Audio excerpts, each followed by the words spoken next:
With set 12 just released and 2020 ending soon, it's about time that we're going to take a look at the best cards of Vanguard this year.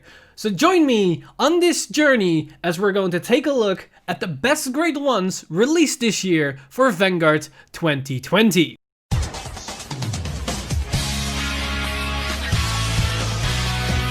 Stand up! Vanguard! Hey Cardfighters, as soon as 2020 is ending soon, we're going to do this yearly old thing where we're going to reminiscent of what happened this year in all types of things for Vanguard. And in today's video, I want to go take a look at the best grade 1s revealed this year for the English side. So that means every single set that was released between January the 1st and December the 31st for English. So that means I'm going to include Crystal Melody, but I'm going to exclude Twinkle Melody, as that set is next year, January, for us English speakers, or basically everyone that is in Japan. So with that explained, let's jump straight into the number 10 spot of this list, which is going to break the rules a little bit, because for the number 10 spot, I have all the grade 3 searchers. And the reason why this is a collection of cards is because I don't want to include all of them on the list, because I don't want to include one card on the list, because they basically all fulfill the same role and they are very powerful cards to what they represent to their clans. And these grade 1 searchers changed the game for Vanguard quite a lot, especially this year, because it increased the consistency of any build while also adding more layers on top of it.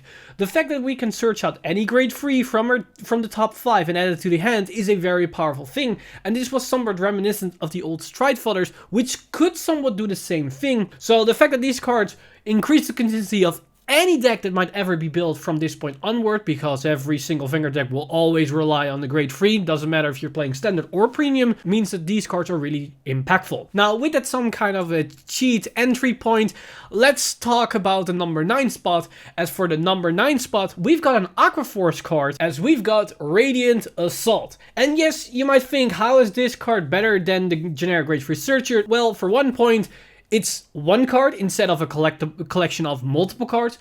But another thing about this particular card is that it made a old boss unit or an old deck or archetype that wasn't really competitively viable suddenly very powerful and could take games from top contender decks. Because Maelstrom got a significant power boost thanks to Radiant Assault, because it has the effect that it could just forcefully activate on hit effects. And such a skill is really powerful because on hit effects are balanced around the fact that they need to hit. By effectively removing that balance feature, you could make certain skills, like the Maelstrom Restand ability, a lot more powerful than it was originally intended to be. So a card like this is very powerful. If we get some future support that still relies on hit effects, then Radiant Assault might come back and make that deck more powerful, because it can make any on-hit effect to always resolve, which is a very powerful feature to have, and not a lot of clans get a skill like this in their arsenal. Now, for the number 8 spot, we go back to my specialty, as we are going to Gear Chronicle, because for the number 8 spot, I've chosen Chrono Tooth Tigar. This card, I probably don't have to explain why this card is so good. It is a card that could change an inherent minus into a direct plus. Not a wash, into a direct plus. Because cards that force you to discard suddenly allow you to call this card to the field, which makes them break even. But then on top of it, it could also utilize its skill to gain an additional draw, so you gain advantage off of the fact that you're going to discard. And Gear Chronicle's main gimmick is their strike mechanic, which forces them to discard, meaning discard synergize inherently with any grade 3 boss unit you might utilize in Gear Chronicle to very good effectiveness. But on top of it, it's also a very good Vanguard ride target, as it's a 3+, which is really good, because even till this day, 3+ for nothing as a Vanguard unit doesn't really happen all that often. So for me, it's definitely a solid number 8 pick, and will probably be a staple for Gear Chronicle for a long while, until we get even better grade 1s, which we might get very, very soon. Now for number 7 spot, we go once again to a more archetype support, as we're going to talk about the Genesis card, because for the number 7 spot, I've chosen Decay of the Just Path. And you might think to yourself, how in God's name is this supposed to be a number 7 for the grade 1s? But there is something you need to be aware of this card. This card, especially with the latest support in VBT12, makes it incredibly powerful, because it can search for any card that is your main win condition or your main gimmick, and it gives you free pluses while also generating force markers, and it doesn't cost you anything. Because yes, it costs you card from hand, but you potentially will gain 2, and that's very likely because you're probably gonna run between 10 to 12 Astropods, which are all very powerful because that's Eosine's Dragon or both Uranuses or Uranuses, which are very important to your game plan. So this card not only searches out all your main important key pieces, but it also allows you to generate that force marker, which is also important with your Origin Deity Uranus. So it is basically a super integral part to the main engine, which increased the consistency significantly of a deck that relies on somewhere around 12 to 16 high-graded units. So a deck like that needs all the consistency it can get. And the fact that this grade 1 gives that, while also accelerating their game plan and their whole force generating capabilities, makes it, in my eyes, a very powerful grade 1, which is basically cementing the power potential of the whole Valkyrian Astropoet deck. Now, from this point onward, we're going to get to more generic support cards, and that starts with the number 6, which is a Shadow Paladin grade 1, which we all are very aware of how powerful it is. As for number 6, I have chosen Abyssal Owl. This grade 1 is incredibly powerful with the entire toolbox Shadow Paladin has to offer. In its own right, its skill is kind of okay. You can either counter +1 or soul +1 to gain a draw. That's not very powerful or insane if you think about it in the context of any other clan. But in the context of Shadow Paladin, this is incredibly powerful because not only can this card interact with Nemain, as seen as a 5k body, which means that Nemain's 3+1 now suddenly turns into a 3+2 because you can tap Nemain, get Abyssal, which already is an inherent +1, but then use its ability to then counterblast or soul blast to get another plus, which is really good.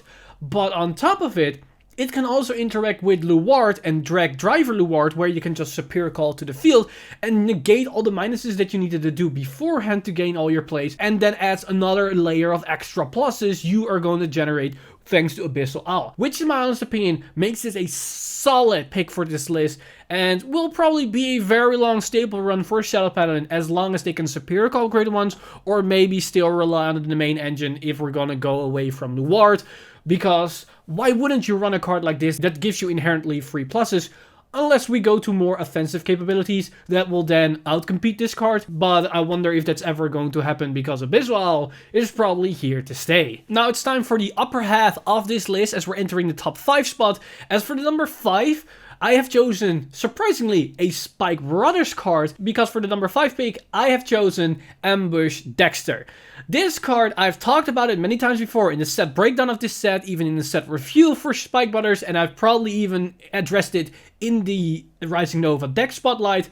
This card is incredibly powerful for a very obvious reason, and that's its second ability, because that second ability is basically a main deck rearguard unit effect that is a split Pegasus effect in disguise. You can turn any grade 2 into 2 grade 2s from your deck, which can be different units, and you can turn any grade 3 into whatever 2 grade 3s you want from your deck. That particular aspect is very important with the Rising Nova deck, as it relies on grade 3s to copy their abilities, so this is a very powerful support card for Rising Nova, as it can set up your entire engine or your entire combo potential. But also the fact that it can synergize with grade 2s is a very powerful feature, as you can utilize this with high speed Brocky to then Superior Call 2 Brockies in the early game, which can generate you 2 solid powerful attacks that can be 20 and 28k if one is boosted by the Ambush Dexter, but it can also synergize then with the grade 3 variant, which is Juggernaut Maximum, to increase your early game pressure or potential even further. And that's just the bare basics of what this card provides you, because the more and more support Spike Brothers is going to get, the more powerful this card becomes, because any grade 2, any grade 3 that might interact with a rearguard skill or some early aggressive tempo play will synergize very effectively with Ambush Dexter, which makes this card a very powerful addition for Spike Brothers, and for anybody that isn't catching on this card is probably overlooking a lot of powerful potential, because this card does a lot of good things for Spike Brothers without actually having a lot of downsides to what it provides. Now for the number 4 spot, we once again go back to Shadow Paladin, and you might ask yourself, which great one in Shadow Paladin is actually better than Abyssal Owl? Well, there is only one answer that can be given to this, and that is of course the new superior right chain enabler, that is Freezing Witch Bendy. This card is incredibly powerful because it gives Shadow Paladin a generic superior right engine in any potential deck for the clan. The fact that you can now superior right into Phantom Blaster Dragon is very, very powerful in either standard or premium. In premium, this can be some kind of shenanigans where you're going to stride even faster against your opponent because you only need to be on the grade 3 for a turn. So that means if you went first, you can cheese out a lot of powerful potential plays, especially with their powerful strides that Shadow Paladin has access to. But on top of that, this also opens up a lot of potential in standard, and this is one of the reasons why Luward got the ban with the main, because if Luward got access to the superior right engine, then probably even Gurgit nowadays couldn't even compete with Luward for what it could do with the superior right, as that would be super degenerate for what it already can do. So Freezing Witch Bendy is probably a card that will be utilized for the long run, especially with the fact that she's a 5k base power, so you have super consistency with the main. So it's very likely that Freezing Witch Bendy is here to stay for the clan as long as the main can be played in any other deck outside of Luward. Now it's time to get to the top 3 spot, and this is where we're going to get into some interesting additions, because for the number 3, we're going to go to Grand Blue. Because for number 3, we've got Witch Doctor of Powdered Bone, Necro Bone. And this is basically the same reason that I had last year with Greed Shade, why that was such a powerful grade 2. It opens up your entire toolbox. The fact that you get access to your entire drop zone is very powerful, and it opens up so much more consistent play, because now your entire hand is basically your drop zone, because you can trade any card from your hand with a card in your drop zone, so you can do a lot of powerful plays no matter where you are in the game, and you can always open up the correct field that you need for your potential win condition. But on top of that, it also sends itself back to the deck, which can add on the long term, because you can add easily a couple of cards to your deck in a game plan, which is one of Grand Blue's main weaknesses, as that is deck out. And this card to some extent combats that a little bit, not significantly, but if you resolve its skill maybe 3, 4, 5 times, that still adds up to your deck count, because it happens quite often that Grand Blue just runs out the deck just a bit too fast before they can close the game, and that maybe that 2 cards or 3 or 4 cards could actually make a difference. So Necrobone is a very powerful card that will probably see a lot of play for years to come, just like we've seen with Greed Shade. Now we're going to get to the top 2 spots, and there are cards that you're wondering, where are they and why haven't we seen them before? And that's probably because you now can guess which cards are going to be on the number 1 and number 2 spot. Because for number 2, we've got a very powerful card that changed a landscape for a certain format, which is Tempest Sphere. This new order card changed a lot for premium, because this card allows any deck, for whatever clan you might play, to gain access to your GB skills in the early game. Now this can be utilized to a lot of interesting combos, because think of Time Leap for example. That entire combo is GB restricted, or most of the cards at least, and if you could get this skill off in the early game, you could do your Time Leap shenanigans on turn 2, or maybe before you even stride, which is really impactful. But probably the more generic application to this card in the most generic sense is that it allows you to gain access to your flipping G-guards a turn earlier, because you can use this card, gain a GB, and then for the first turn that you can finally G-guard, you can activate those flip G-guards as your very first G-guardian, which then can accelerate your GB count even further, which can be really powerful in something like a GB8 build, or maybe something else that can benefit from having multiple cards in G-zone face up. And there is a potential that you can even search out cards if you play a vanilla engine, or maybe you want to get those triggers to your hand in the early game, because it sounds bad to gain 2 triggers from your deck into your hand, because you are filtering your deck for the triggers themselves.